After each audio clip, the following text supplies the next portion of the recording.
আমার ভোট আমি দিমু, যারা খুশি তারে দিমু, যারা ভাল লাগবো তারে ভোট দিমু, যারা ভাল লাগবো তারে দিমু। হরতাল অবরোধের না কিছুই মানবো না, আমরা গরিব মানুষ, সঙ্গে পেট আছে। আগামী দ্বাদশ জাতীয় সংসদ নির্বাচনে সুষ্ঠু ও সুন্দর নিরপেক্ষ একটি নির্বাচন হবে বলে আমি আশা করি। এবার আমার গণতান্ত্রিক ভোটের অধিকার প্রয়োগ করব। কোনো বাধা বিভক্তি, হরতাল, অবরোধ বা নাশকতা মানব না।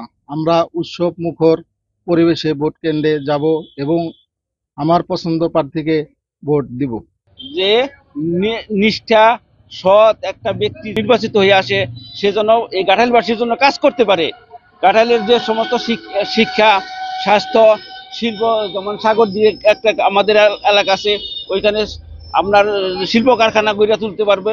সেই জন্য একটা ভালো একটা লোকের দরকার, যার যোগাযোগ এই ইয়ের থেকে নিচের থেকে উপর পর্যন্ত আছে। আমার কথা হচ্ছে দেশ উন্নত চাই।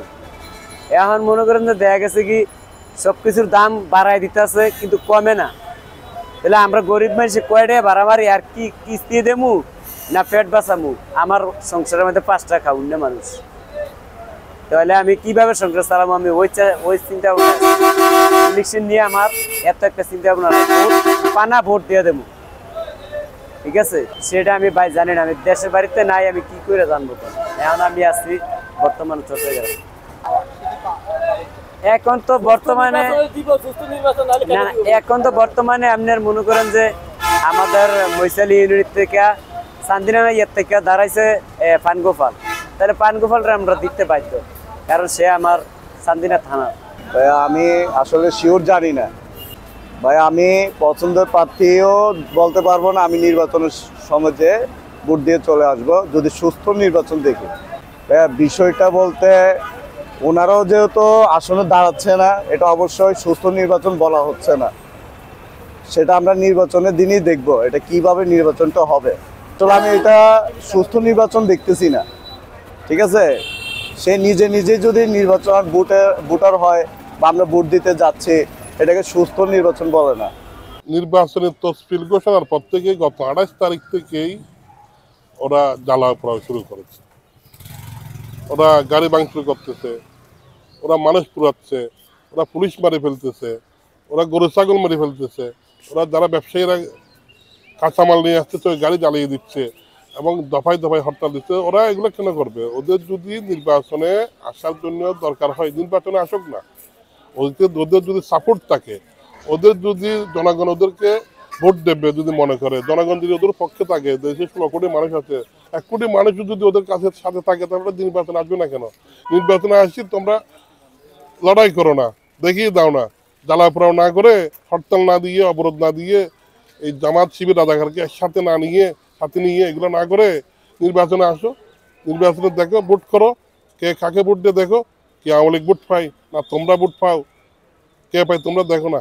কিন্তু জ্বালা পোড়া করে মানুষের ক্ষয়ক্ষতি করে কোন ধরনের নির্বাচন? এটা তো হয় না, এটা তো এই দেশের মানুষ মেনে নেবো না, আমরাও মেনে নেবো না। এটা আমি মনে করেন ওইখানে যাইলে যাকে ভালো লাগে আমি তাকে দিব ভোটটা। আর ভোট যদি সুস্থভাবে হয় তাহলে ইনশাল্লাহ ভোট অবশ্য দিব।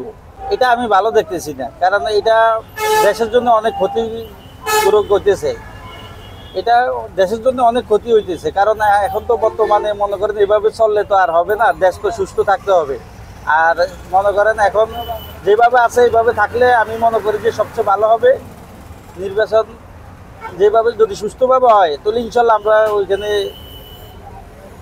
ভোট দিতে যাবো। এখন পরবর্তীতে ভোট হলে কি হবে এটা তো গিয়া করতে হবে। আরো পরবর্তীতে ভোট যদি হয় কিভাবে আরো এই দেশ এগিয়ে যাবে, এটা তো আরো তো গিয়া দেখবো না। এখন তো আজ ভোট হয় না, দেখতেছে তো যে অবস্থা, এই অবস্থা যদি দেখতেছে যদি ভোট হলে তো আরো কি অবস্থা কঠোর গিয়া হয়ে যাবে।